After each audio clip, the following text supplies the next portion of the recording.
Right, look, let's move now to net zero madness, shall we? And the prophecy, the reality, I'm afraid, under Ed Miliband and Keir Starmer, that we are set to lose 10% of Britain's farmland. I say that again, 10% of Britain's farmland to solar panels. Quite how we're going to feed this growing population that I've just rehearsed with Charles, actually, I don't know. Well, let's talk to Rupert Darwall, shall we? He's the author of Green Tyranny. I think we know where you stand on this then, Rupert. Yeah, I think so. Good to join you, Russell. Yeah, thanks. Welcome to the show. How mad is this? So we're going to get rid of 10% of our farmland that produces wheat, barley, rape, maize, carrots, potatoes and whatever in favour of solar panels that work some of the time. Yeah, they work very little of the time. Solar is completely useless. In a country like Britain, solar is worse than useless. This is essentially a game of subsidy farming. Solar is there for the investors, not for the good of the country. Is it worse than wind, Rupert? Which obviously is often we're paying people. I think the last number I saw was £400 million over a particular period, which we as a taxpayer are paying wind farm owners to turn wind turbines off because it's too windy. I mean, is solar as useless as wind, or is it just too close to call? Russell, no, it's not too close to call at all.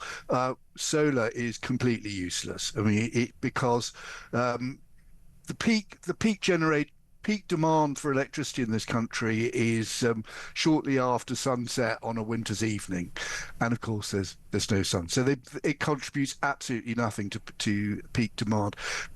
Wind is also absurd. It's not quite as absurd as solar. Solar, basically, there's a case for solar where there's a lot of demand for air conditioning.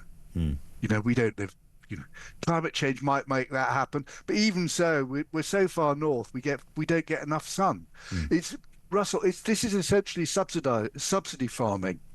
So just talk us forward. Let's extrapolate this, you and I, Rupert, shall we? So let's imagine Ed Miliband gets his way, scary as that is, where we turn off all the gas and all of the coal-fired power stations, which he's enacted as as something that is now in play, and we end up in 5, 6, 7 years' time just with sustainable energy running Britain, with a growing population, as we've said already today, a population that's increasing in Britain by about 900,000 people per annum.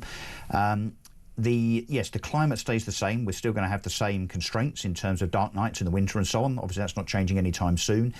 What happens in terms of the practical application of Ed Miliband's quest for net zero when it comes to energy? What's the implications? There are two implications, Russell. The first one is electricity bills are going to be a lot higher. But hang on, Ed Miliband said that he was going to reduce every household bill by £300. He's sort of walking away from that now. Did he fib? What they actually say, what they're kind of saying is that renewables would be cheaper than the alternative, right? So he's trying to make a relative comparison. And what he won't tell you is that he can push up the bills for the use of natural gas by pushing up the carbon taxes on gas. So that's the way he'd do it. The other thing that would happen is it makes the grid far more fragile. On January the 9th, we came within an inch of blackout. What the system operator calls loss of load. And that, Rupert, is with 50% of our energy being derived from fossil fuels now. So if it had to be 100%. So what I'm getting to, I'm leading you a bit here, is power cuts. The government telling us that we can't use power at certain times of the day and night. A bit like some third world African countries are subjected to. Is that what we're in line for? Yeah, it's going to turn London into Lagos, essentially. You'll hear, when the lights go out, you'll hear diesel generators being fired up. That's what we'll have to do to keep the lights on. And of course, that's dangerous. It's more polluting, obviously, and it's much more expensive. And has anybody, I mean, obviously I don't know if you're much of a lobbyist, but you are an author, so you have some influence. You and your contemporaries that sit on the side of common sense and practicality here. I mean, effectively what we used to call during COVID, Rupert, those that are acting on the science, right? Because this is pure and simple fact by way of science. Are you and your peers actually telling Ed Miliband this? I mean, is Ed Miliband having this whispered in his ear, and emails and letters being delivered to him so that he is completely aware of the utter impracticality of this quest for net zero? I think the climate of opinion is changing quite dramatically, and that has more to do with Donald Trump's election than anything else, because you cannot ignore this megaphone across the other side of the Atlantic, who's basically saying net zero is a disaster for the United States, and he's getting rid of all Joe Biden's drill rules baby and so forth. drill Yeah, baby drill. drill. And we see that the Scottish courts ruling that the licenses for the remaining North Sea oil and gas wells are unlawful, that Ed Miliband wants to chuck cement down or concrete down one of the fracking sites.